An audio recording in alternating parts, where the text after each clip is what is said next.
Thank you for tuning in today to User Group 11. We're going to talk about why Fax isn't compliant. My name is Jeff McKay from Brightsquid. With me today is Candice Jensen, our lead privacy support. Hi, Candice. Thanks for coming along.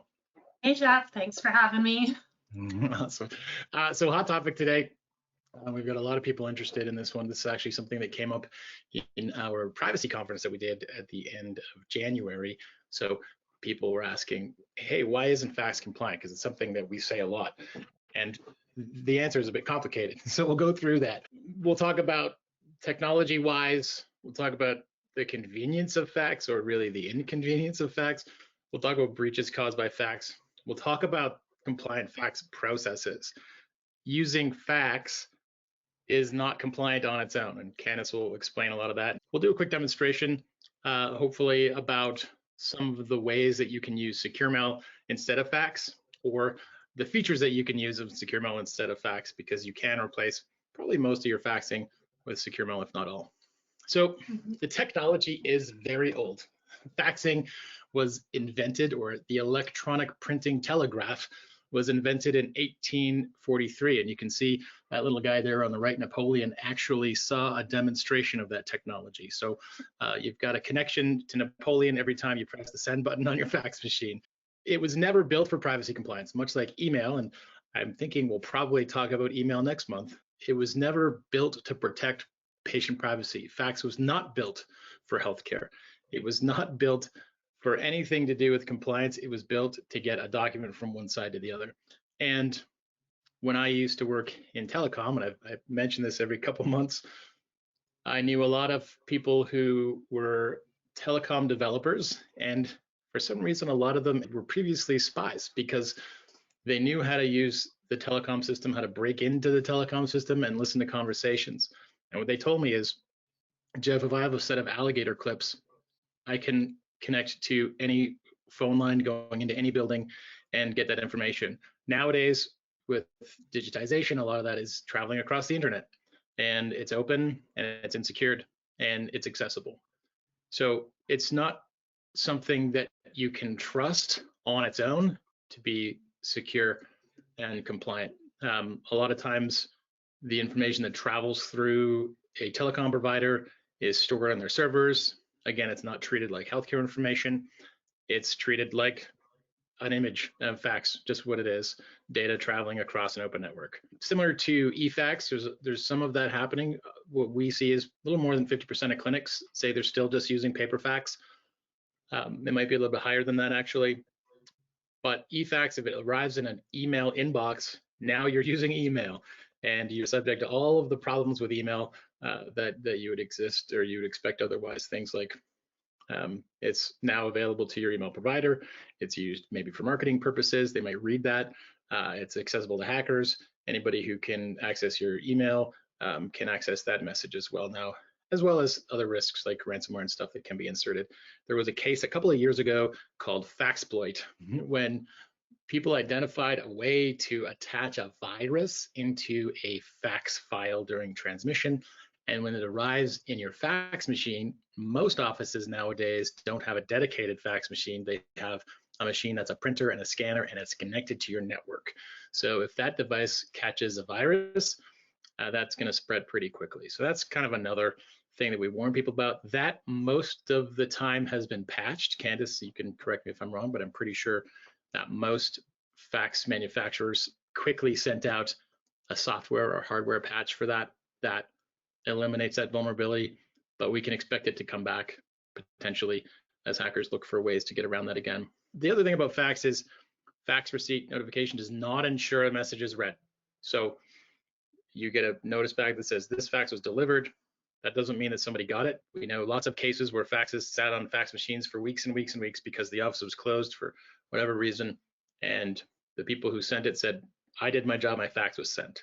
The other thing that happens sometimes, especially with eFax, is fax servers, like all technology, don't always function as expected. And when fax servers start working improperly, the solution typically is to restart that server. And that means that all the data that's sitting on that server is wiped clean, and there's no way to know what was there. We've heard of lots of cases of clinics that had to wipe their server. They had no clue what faxes were received. But back to point 5, the people on the sending end believed that their document was sent through, and so they didn't do any follow-up for a while until a month or two had gone by and they hadn't heard back. We talked about fax is convenient, but really we know it's quite inconvenient. Most clinics don't like using fax. Any business outside of healthcare and some branches of government really cringe at the notion. Anybody coming out of college with any kind of diploma or degree doesn't know necessarily what a fax machine is. So we're educating them about those past technologies that were given up by most businesses in the 80s. I was doing some research on this and looking at when email replaced fax, and I was thinking the 90s, but most of it happened in the 80s. Fax is expensive with paper fax. It costs a lot of time and effort. There's visibility, so people can see it coming in. And what do you do with those papers when they come in? How are they stored? How are they destroyed?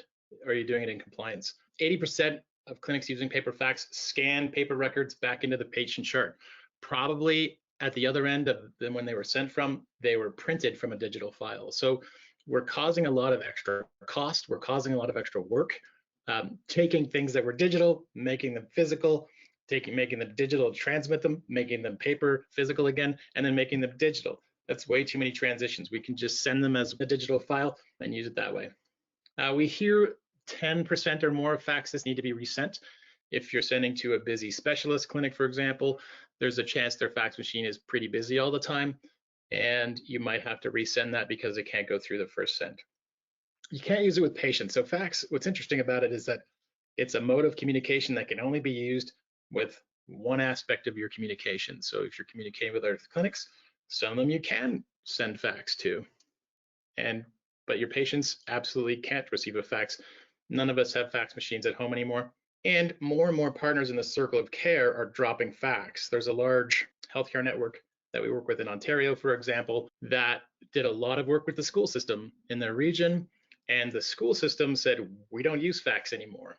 And all of a sudden, that health network needed to find a way to communicate with the social workers, the psychologists, the schools on student files that wasn't fax. And so they've implemented Secure Mail. Candice, you want to tell us a little bit about compliance and what counts here and what doesn't? Right. So just imagine for a second that we leapt forward in time. Faxing has failed spectacularly. It's outlawed as a means of transmitting health information Canada-wide. And then we look back and we think, what led to its demise? So thinking of all of the potential things that could have gone wrong and actually are going wrong today, perhaps too many faxes were sent to the wrong number. That's a privacy breach. You can't recall a fax just as you can't recall a wrong phone number. Maybe the old fax machines weren't disposed of properly. There's a lot of stored numbers, even fax content that is stored right in the machine. And if somebody retrieves that information, that's another privacy breach. Even if your clinic has updated to eFax and you destroyed your machine, who reads it on the other end? Who reads it during transmission of an eFax? What guarantee is there that no one looks at it who shouldn't while it's getting where it needs to go across, as you said, the open internet? So the truth is that all of these things are happening now, and fax is on its way out now. It might be commonly used, but it's not compliant. And I would really agree with that point in number 4 from the collective privacy commissioners in Canada, saying the practice of sharing sensitive health information via fax or unencrypted email needs to stop. And that really is the truth. What was interesting to me about that point is that fax and unencrypted email are mentioned in the exact same phrase. In that sense, they're identified as the same risk. And we don't know, we accept fax because we've been doing it since the 1840s. And it's something that we think is compliant, but there's a lot of issues with it. It doesn't take much to find concerns about fax in terms of privacy breaches. Breaches continue to be caused by the use of insecure communication technologies such as traditional fax. That's the Privacy Commissioner of Canada. St. Joe's Healthcare acknowledged over 2,000 healthcare breaches between 2018 and 2022 caused by misdirected faxes. And a couple of weeks ago, they announced we're going to go paperless to avoid that from happening anymore. Faxes are still causing breaches in Saskatchewan. These are headlines. Northwest Territories has issues with lots of privacy breaches. There was a case in Halifax a few years ago where for 10 years, a spa was receiving sensitive health information because somebody had misdialed or misentered a fax number into their speed dial on their fax. And no matter what this woman said to them, they didn't update the fax. They just kept sending her people's mental health information for 10 years until she finally got enough attention from the news. Yeah, that's mind-blowing. This new number, old number problem, 48 patient healthcare records mistakenly faxed to the wrong person. So there's lots of instances of fax causing issues like this, but let's talk about how we can keep fax compliant if you are using it. And so Candace, if you'll take us through this, and maybe what have you heard from clinics that we work with? Because we work with hundreds of clinics from a privacy capacity. How does fax factor into privacy compliance plans? So it's interesting that if you say on your privacy impact assessment that you're using fax or even eFax, it's likely to be accepted by the commissioner in your PIA, which people would assume that means that it's compliant. But as we've just outlined how terrible fax can go quite quickly, there's still so many things that you need to do in order to use fax in a compliant manner, just to minimize the risk, because it is quite high if you don't do these things. So maybe, at this time it's not reasonable to expect that fax will just never be used in your practice. So you can do some things to make it less risky. Call first for a couple of reasons. You'll know that someone's there to receive the fax, and then you can verify the fax number. If you regularly receive faxes, try to arrange a time first.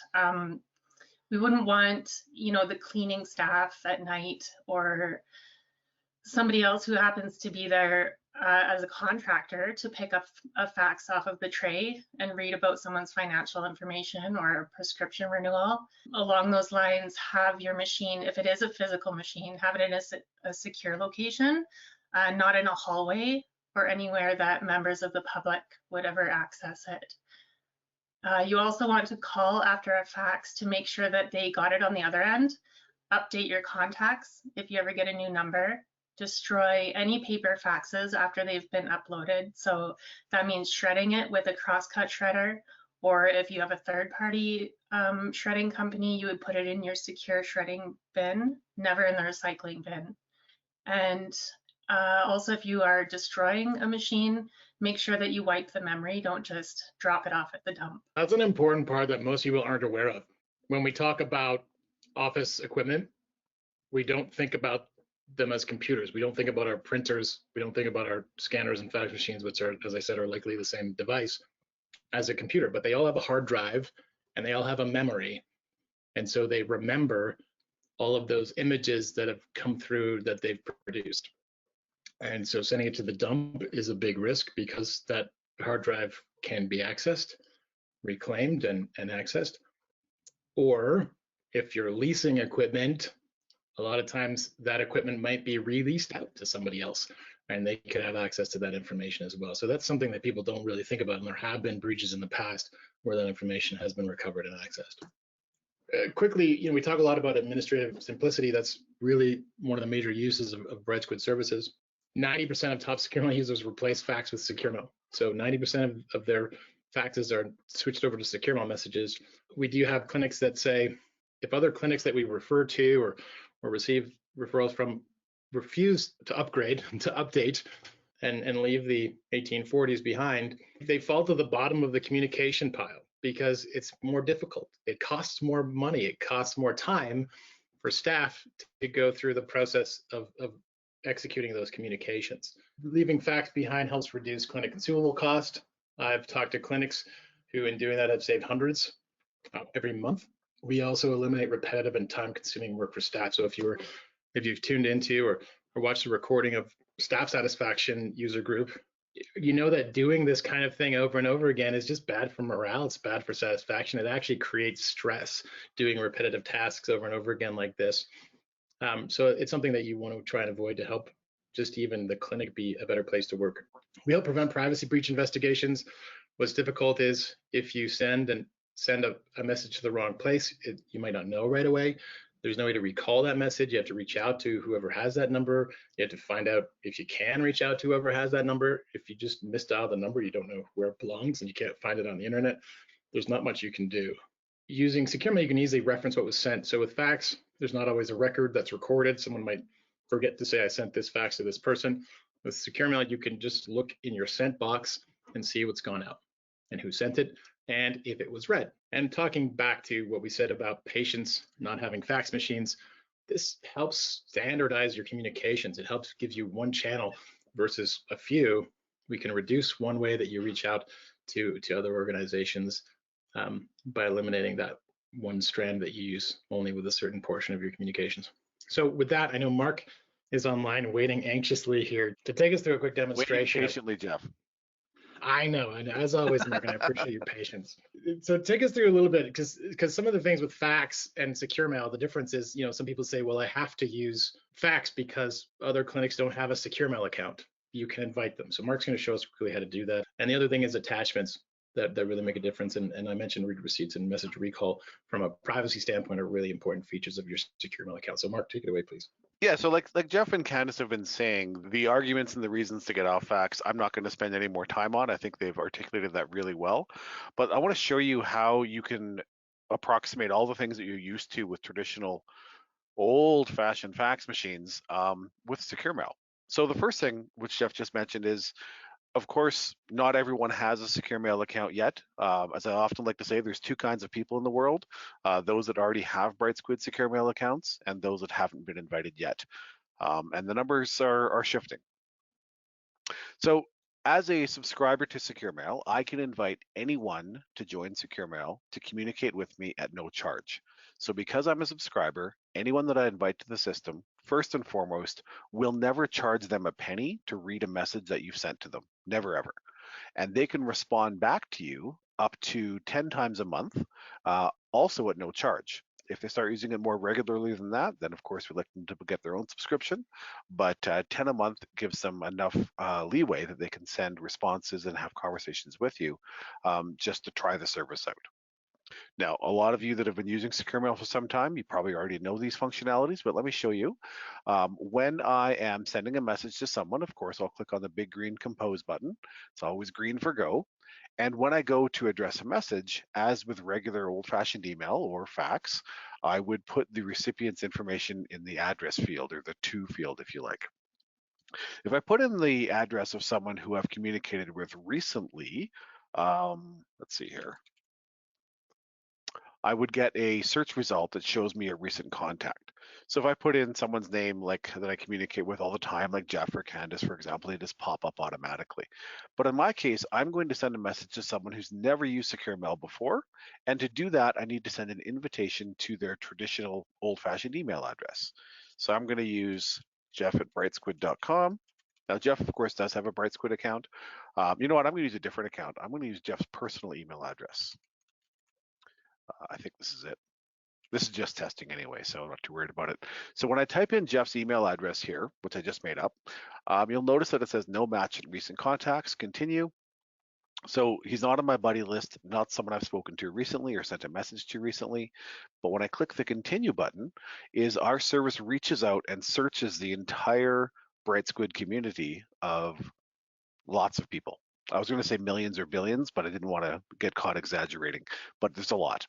At any rate, we didn't find a match for Jeff's email address, and that's just fine. It doesn't really slow me down very much at all because I can now invite jeffmm@gmail.com to register and become a Brightsquid user.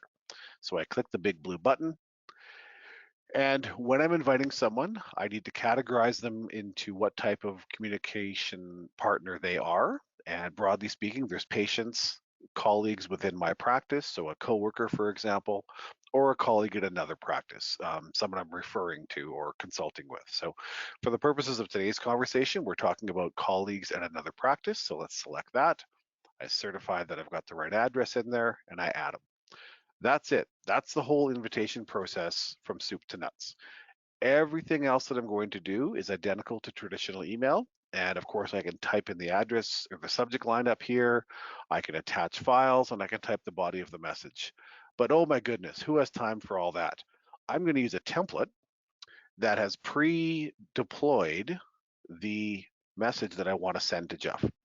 In this case, I'm responding to a referral that I've done for him. And rather than typing in all the letters, as you can see there, I just selected one of my templates. This was called Response to a Referring Clinic. And this is a response for a patient named John Doe. And dear recipient name is already filled in for me. Thank you for your referral, et cetera, et cetera. This is for John. And of course, he was born on February 28th, 1972. For no particular reason, that's his date of birth. And I'm going to attach the referral letter that I need to send back to Dr. Jeff, which I can just do from here. And we'll go into my, where was I? Where are my demo files? There they are. We'll just grab this PDF document. And you know what, while I'm at it, let's send this X-ray because that might be important as well. We can send lots and lots of attachments. We can send high resolution photos. We can send CT scans. We can send all kinds of things that even in the last 200 years of the existence of fax, you could never send those kinds of files over a fax machine. So I've attached, in this case, just a PDF and a high resolution X-ray. Let's double check to make sure I'm sending the right files. Yep, there's my high res X-ray, perfect. Let's double check the PDF. Yep, I've attached the correct PDF because I don't want to send the wrong file to the wrong doctor. You know, I'm a busy person and I want to make sure that I'm sending the right information to the right person. Now that I've done all this, I just click send. As you all know, now instantaneously, practically, an email is deployed to Jeff's traditional email address, and all of that content, those files, my message and everything else, gets uploaded to the secure system, and he is able to log in and access it, and of course reply back, ask for clarity, all the things that you would expect in a modern communication system. Now, once I've sent a message, the story is usually over, but I may want to double check. Maybe it's been a couple of days and I want to make sure that Jeff actually got the message that I sent him. So to do that, I'm going to go to my sent folder, and over here in my sent messages folder, we'll just refresh this page, we can see all the messages that I have sent recently. Now, Jeff's hasn't shown up here because I only sent it 10 seconds ago, but you can see that earlier today, I sent a message. Oh, here it is. I was wrong, it is here already. Here's the message that I sent to Jeff, and of course the files that I've sent him, and I can see here that he has not read the message yet because it's only been about 45 seconds now. That's what this little orange indicator next to Jeff's name tells me, which is that, or in this case his email address, that he hasn't read the message yet, and that's fine. If I look at a different message, one of the ones that I sent earlier today, let's see, here's one. Here's one that I sent to a Dr. Cam. Dr. Cam has a green checkbox next to his name. And if I point my mouse cursor at his name, we can see that he opened and read this message on February 23rd at 10:14 a.m. A lot more accurate than a fax read receipt. It tells me that it was opened and read by the addressee in particular. Now, what if I had made a mistake? If I go back and I take a look at this message that I sent to Jeff, you'll notice that you'll remember, of course, that I carefully looked to make sure that I had attached the right files, the proper PDF and the proper X-ray. But maybe I forgot one. I meant to also include an Excel spreadsheet. I don't know. I can recall this message and I can pull it back and then resend it later on. So if for whatever reason, if I click send and I realize, oops, I forgot to attach something, I meant to CC someone else, or I sent it to the wrong person entirely, I can immediately yank that back out of Jeff's inbox, effectively canceling the delivery to them. Now, they'll still know something was sent and it was recalled, but this way, if there ever is a mistake, I can rest assured that that wrong information doesn't get into the wrong hands. Now, as you recall, Jeff hadn't read the message. Conversely, Dr. Cam here had. Now, I can still recall the message from Dr. Cam if for whatever reason I no longer want him to have this, but we haven't yet introduced the memory erasure technology. So of course, Dr. Cam will still have read it, but I can still recall it if I want to eliminate further access of that information. All right, I think that's all the time that I have. I'm going to throw the mic back over to Jeff and Candace. Thanks, Mark. We do have a couple questions to address. The first question here is, what is the process if we discover a fax has been sent to the wrong place? Candace, what do we do? I'm assuming that this is from the sending end that they're asking this. So they Yes. realize that they sent it to the wrong number. Because a fax number is different from a phone number, it's going to be pretty hard to call them and tell them what's happened and what to do with it. So I would write something up and send them the fax and say, hey, please give me a call at this number. I sent this to you in error. You should have a fax cover letter anyways that says, if you receive this in error, please call this number and destroy it. But if for some reason they don't and you realize that there was a mistaken number, send them a follow-up fax that says, you know, please give me a call at this number. I've sent you something that I shouldn't have. Please destroy it. And then you're going to need to kind of do a risk of significant harm from there and see if, you know, if this was sent to a person's residence, what kind of information was in this fax. If you give us a call, we can kind of help walk you through doing that risk of harm and deciding if anybody else needs to be notified, like the commissioner or patients that are involved. Thank you. Another quick one here. If a fax goes to the wrong clinic, is that still a breach? So we've sent a fax out, but it's still within healthcare, but the wrong healthcare destination. Right. So that's still, I would still consider that an incident for sure. It's going to people who are not directly related to the care of the patient. Because it is to another healthcare practitioner, they are under the same legislation, the same responsibilities that we would be as a healthcare provider ourselves. You know, we don't need to worry that the risk is as high as if it went to someone who isn't in that field. It's still something that needs to be noted in an incident report. This risk of harm still needs to be conducted to make sure that the damage is minimal. Basically, it just depends. Yeah, it depends. Yeah, what happens on the other end, right? If you can reach out to them, they have said, yep, we received it, we destroyed it properly, they go through all the proper steps, you're mostly good. 3 more questions that we have. 1, are we safe if fax is accepted in our PIA? So you mentioned that, Candace, that fax is likely accepted, but I'll point out that the compliant fax procedures are actually listed in an article or document that you can get from the Alberta OIPC. These are their procedures that they expect you to be following if they accept fax in your PIA. So how does that work, Candace? If you send it to the wrong person, it's a breach and you have to report it, but it's in your PIA. Is that okay? Yeah, so just having a PIA doesn't mean that you are good to go and it doesn't matter. You don't need to follow any rules when it comes to using fax or whatever you've got in your PIA for that matter. Along with your privacy impact assessment, you also have policies and procedures to follow. And if you had your PIA done through us, I know one of your policies is specifically regarding the use of fax. And it covers a lot of the things that we talked about today, you know, having a cover letter, double checking that you've got the right recipient, that it's kept in a secure location, that sort of thing. So it's great that it's in your PIA. That shows that you have done a bit of a risk assessment ahead of time and you understand the risks of using fax, but you do have to follow procedure in order to stay compliant. Okay, 2 more questions. 1, Mark, is for you. How do we create a welcome email to send to all our patients to invite them to Brightsquid? Bit off topic here, but still a great question. Yeah, sure thing. Happy to. I'll really quickly answer that there's 2 different ways to do that. There's the template message that I showed when I was showing my demonstration. You can create custom templates to your heart's desire, as many as you need. And one of those may very well be, or a couple of those may very well be, the welcome to our clinic message. with attachments and files that you want to send to your patients as they join and come on board with your clinic. And you can send those out one at a time, 2, 3, 5, 10 at a time through the regular secure mail interface, which is exactly what I did when I sent that sample message to you, Jeff, earlier today. The other, which is getting further off topic, further afield from today's conversation, is through our paddle messaging or the bulk messaging functionality, which allows you to send a message to a list of patients.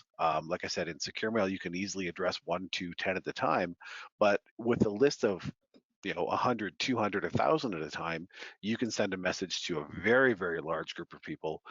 It is personalizable, I think that's a word, where you can customize the message so that everyone gets what feels like a handcrafted custom message addressed just to them. But in fact, you use the bulk messaging tool to send that to 200 people all at once. And that also would appear to the recipient just like a traditional or just like a regular secure mail message that you're already familiar with. If you look here on your screen, the clinic optimization tips, our user group last month was actually all about that process. One last question, and this is a bit theoretical. Candice, you probably have the best answer here. What are your thoughts that AHS will get on board with this so that our AHS communication can be sent securely? So rather than faxing, or I know AHS maybe a little bit less so outside of the realm of AHS, does use AHS email sometimes, which is compliant within AHS, but once it goes out, that's a whole other ballgame.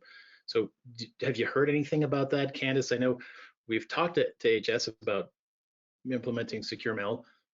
They did send out some things towards the start of COVID that showed that if you've gone through all the steps, you could use secure mail with patients from an internal perspective, but in terms of sending information into AHS, is there anything moving around there, or have you heard any whispers about that? Yeah, unfortunately, I don't have any inside info for you guys, but I do know that as far as legislative requirements and what is being accepted by the OIPC, kind of on that higher level, they're really starting to crack down on non-compliant vendors and unsecure connections when it comes to transmitting data. So if the OIPC starts really turning on fax, which they already have, there's been, I mean, we spoke about it quite a bit just over this lunch break. If that happens, then AHS doesn't really have a choice but to follow behind. But I do know that the medical field is kind of the slowest moving when it comes to updating technology, unfortunately. So yeah, we're just gonna have to wait and see what happens. I think we've seen it in Ontario 2 weeks ago, announced that they're phasing out fax within healthcare. Saskatchewan announced that a couple of years ago. We saw Northwest Territories listed. So yeah, it's a great question. We ask ourselves that too, and we do get this kind of question frequently. But yeah, it's a tough question to answer. Candice, kind of what you're saying is the tide is coming in, so we'll have to stay tuned on that one. And that brings us to the end of our questions and our presentation. Candice, thanks for joining us today, and Mark, as always, thank you so much. Any final words before we say goodbye? Yeah, if you can convince people not to use fax in your clinic, that's ideal. But I know it's tough to get people on board sometimes, but just keep trying. I mean, we're all trying to move in the same direction here. Yep. Great. Thanks, everybody. Appreciate your time. Thanks.